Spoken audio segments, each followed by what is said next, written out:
Hi everyone, let's discuss CAP theorem in system design.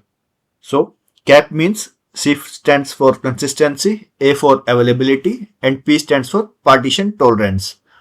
So, the CAP theorem, it explains the trade-offs in distributed systems, and it states that a distributed system can only achieve two out of these three. Okay, at the same time. Okay, so at the same time, we can achieve only two things like consistency and availability, but partition tolerance we need to avoid that. Okay, so let's discuss consistency first. So what is consistency? So here all the nodes see the same data at same time. All the nodes see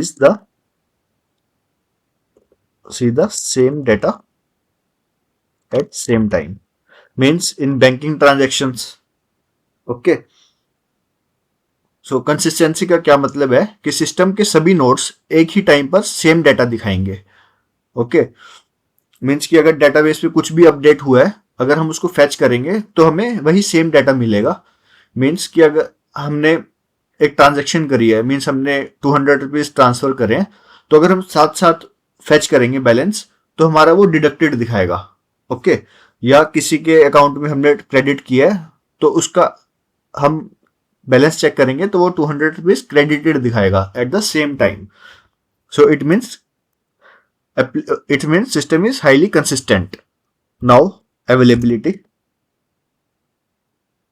So what is availability? It means every request gets a response even if some nodes fails. Every request gets a response even if some node fails. Okay, it means system is highly available. It means even when a part of the system is down, the system will respond to all the requests. Okay, so in this case system will be highly available. So availability का क्या मतलब है कि जो हमारा system है हमेशा up रहेगा एंड हर रिक्वेस्ट को रिस्पॉन्स करेगा. एग्जाम्पल, अगर आप Amazon पर कोई प्रोडक्ट सर्च कर रहे हो और अगर सिस्टम का एक पार्ट डाउन भी हो जाए तो आपको फिर भी वो रिस्पॉन्स मिलेगा. Okay means you have searched for jeans, at the same time system का कुछ पार्ट डाउन हो गया, then still you will get the search results for the jeans. This is the example of availability. Now we will see what is partial tolerance. Partial tolerance, partition tolerance. So what is partition tolerance? So in partial tolerance, the system continues to operate despite the network partitions. The system continues to operate despite network partitions. Okay,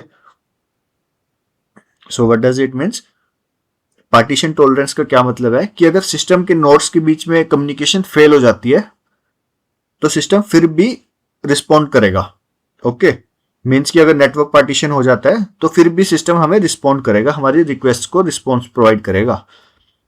example, अगर एक distributed system में कुछ nodes एक दूसरे से connect नहीं हो पा रहे तो सिस्टम का कुछ पार्ट काम करेगा और वो हमें रिस्पॉन्स प्रोवाइड करेगा. This is the example of partition tolerance. Okay so now coming to the CAP theorem. So what it suggest कि हमारे पास थ्री प्रॉपर्टीज है. One is consistency, one is availability and one is partition tolerance. हम तीनों को एक साथ achieve करना इम्पॉसिबल है. ओके सो पॉसिबिलिटी बहुत ही कम है कि हम तीनों को एक साथ अचीव कर सके. हम इन तीनों में से किसी दो को अचीव कर सकते हैं. Okay so this suggest the CAP theorem. Like हमें इन तीनों में से सिर्फ टू ही प्रॉपर्टीज एक साथ मिल सकती है, चाहे वो कंसिस्टेंसी के साथ अवेलेबिलिटी हो, चाहे वो कंसिस्टेंसी के साथ पार्टीशन टॉलरेंस हो. ओके लाइक हमें अगर डाटा कंसिस्टेंट चाहिए, ओके, तो हमें अवेलेबिलिटी या पार्टीशन टॉलरेंस में से किसी एक के साथ कॉम्प्रोमाइज करना पड़ेगा। और अगर हमें सेकंड केस, अगर हमें अवेलेबिलिटी चाहिए, अगर हमें सिस्टम हमेशा अवेलेबल चाहिए, तो हमें कंसिस्टेंसी या फिर पार्टीशन टॉलरेंस किसी एक के साथ कॉम्प्रोमाइज करना पड़ेगा। Okay. And in third case, अगर पार्टीशन के टाइम भी सिस्टम चलना चाहिए, ओके, अगर नेटवर्क पार्टीशंस के टाइम भी सिस्टम चलना चाहिए, तो हमें कंसिस्टेंसी या अवेलेबिलिटी किसी एक के साथ सेक्रीफाइस करना पड़ेगा। So this is all about cap theorem.